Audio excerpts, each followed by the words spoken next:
procrastinating is just not my thing. I don't want it to be my thing anymore, but here we are.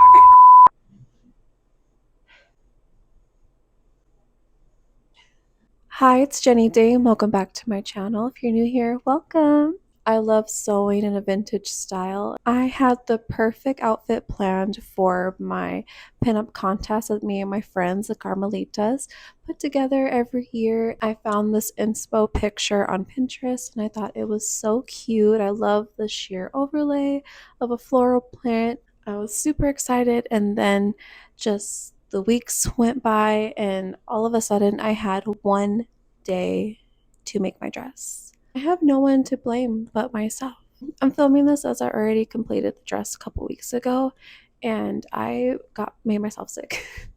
After doing this, I was sick in bed. I barely just got my voice, and yeah. So I want to show you the process of how I was able to pull this off. What also aided into making this dress a little more complicated than it would need it to be is that I used two different patterns for the dress that I wanted to make. Two vintage patterns in my stash already. Let me put this so you can hear me. I don't like wearing a mic, but I always get complaints that you can't hear me in my videos. So I'm sorry if it's just like an eyesore. These two vintage patterns in my stash. Simplicity 3397, really cute pattern. And then I have Simplicity 3575. Take a look of all of the patterns that I own, and I'll put a link into my card. I went through all of them. I like the bodice on this pattern, and then I love the pencil skirt on this pattern. So I wanted them to like merge together and make a dress. This is the fabrics that I used for the project. I fell in love with it at Joann's, and yeah, I can't go there anymore, right? What's I gonna do for this project? And I just want to say that I am not gonna be a procrastinator anymore. This is not, we're gonna fold it nicely and then throw it away. Let's get started. 24-hour challenge of getting this dress done. Well, but I think it's gonna be easy because I've already done the mock-up and sizing. So it does fit me well. So now I just have to cut it out of the pretty fabric and lining. The only concern I have is like the sides don't match. Like the sides seam to the skirt since it's two different patterns, but I don't have time to worry about that right now. So I'm just going to sew and get started. But I'm also going to have a wrap around skirt, so even if the sides don't match with the pencil skirt, I'm going to have an overlay of a full ruffled skirt, so you won't see my mistake. So yeah, let's get started. I took apart the lining and used it to cut out my fabric. I just bought those gold fabric scissors, by the way. I thought, oh, maybe I need some more expensive fabric scissors, and they got dull so fast and ended up using those pink ones that are janky, and like I used it to cut everything and it's still like so much sharper than my fabric scissors. If you have any tips on what brand to buy for fabric scissors, I'm in the market. And I cut out the rest of the back of the bodice while cutting out the skirt panels. You know I love a good lo-fi mix, and I adore the Vintage Raven. Please subscribe to her if you're not already.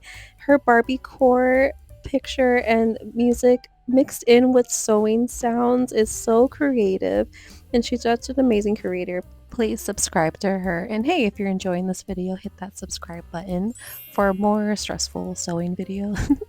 No. I promise this is the last, like, I'm procrastinating. No more.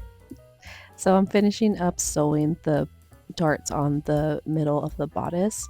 And I do that both on the lining and on the front facing fabric.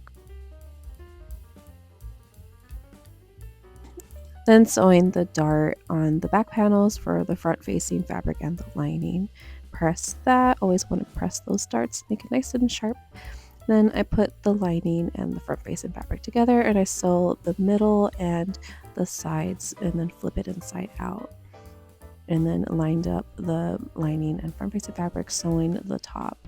And then I learned this little tip by watching Cornelius Corrine. I think I'm saying his name right, but I always had trouble sewing corners, like they always ripple, and I will link the tip where I saw this, and it was super helpful. Added some snips to release the tension all around, and then I folded the bodice inside out so the lining would be on the inside and the front facing fabric on the outside. And then you want to take your time and press it down, and then it laid super crisp. And then I pinned the bodice together and the back side panels and sewed that, and then I worked on the skirt darts. I didn't sew a separate lining for this. I thought if it was sheer, I would wear a slip underneath, so that saved me some time. So I just finished the darts on the front facing fabric, and for the timestamp, it is currently 10:30 p.m. where I was sewing this. I might publish this, but I found like a rip in the space-time continuum because sewing for hours just zooms by. I blink and it's already like 5 hours have passed. I don't know how that happened. I tried on the bodice and I definitely needed to do a bust adjustment because there was a ripple fold on the side, and this one was easy to fix. I just folded it over some more, but I needed to fix the side. But that's something I'm going to do another time I do this pattern. The skirt, I had a big brain moment. I sewed it wrong. This is the front and this is the inside. Why? I took it apart and put it both inside out anyway, because I wanted to try it on to make sure the fit was right. And it was a little big, so I squinched up both sides and then pinned one side and made sure I could sit down. And then I did that adjustment. I wanted it a little tight than what the pattern called for. I pinned it together and sewed the skirt and bodice together. And then I tried it on inside out just in case. Thank God it fits. It finally fits. Everything is attached. Zipper goes up, I think. All I have to do is trim it on the sides and hem it. It's currently 1:30 a.m. I don't think I'm going to sleep tonight. If I could get like 2 hours, I would be really happy. I still have to shower and curl my hair, and we're not gonna list the things I still have to do. So I'm gonna keep going and see what time I end. Why does it take me to be super tired to do the most perfect zipper I've ever done? I left the zipper sounds in so you can enjoy. But look, I pattern matched that somehow. That never happens. And then always the waistband is a little longer or shorter. And then even the top was matching up perfectly. Dress was finally done, and then for the overskirt, I seriously just gathered my little heart out until I was walking at the car show that I was at, and somehow I was just sitting with my good friend Angie eating raspado. It's finally done. Now time for the review. Has become my new favorite outfit. Thank goodness that sheer overskirt didn't give me any problems when I was sewing it. It sewed like a breeze, ruffled perfectly, was a perfect accessory to add that little pizzazz while you walk, and it looks good when taking off as a regular pencil skirt dress. I love this print, and I was really happy even when I was so tired. I still took the time to make sure it fit perfectly. Don't get me wrong, the inside isn't as pretty, but dare I say it was worth all the trouble. Never procrastinating ever again. My God, that was so hard. I hope you guys liked the dress.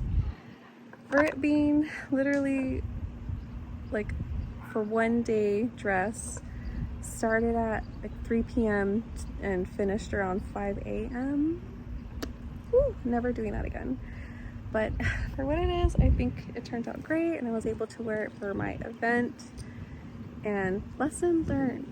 We'll make a promise together. We are never procrastinating ever again. We're gonna be super early for every project. Okay? Hit that like button, and that's how I know that you made the promise not to procrastinate. I'll see you guys in the next one.